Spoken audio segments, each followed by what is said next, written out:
problems like creating a cultural change, if you actually look at cultural change programs and the success rate, it's about 18%, 1/8, and we wouldn't tolerate that in any other element of our business, but we tolerate it in things like creating cultural change or dysfunctional teams or when we're dealing with a difficult person.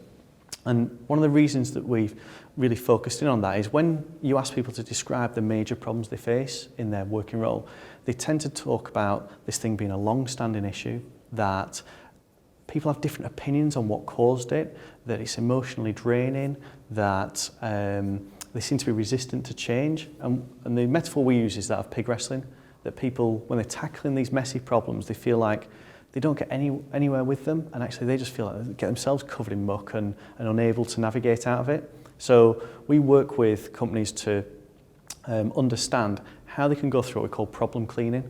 And what happens is we observe a behaviour like teams not speaking to one another effectively, and we label that as a cultural problem. As soon as you label it, you've basically restricted everyone's thinking around it. So it's a male trait to an extent. We call it premature evaluation, that people go, I know what that is, that's a cultural problem, and therefore there's a certain set of interventions we can apply to that.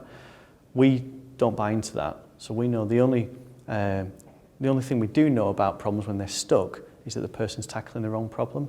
So we help them step out of that and clean up their thinking through this process and navigate to a more solvable problem that they can normally solve that week. And so we teach teams how to do that quickly.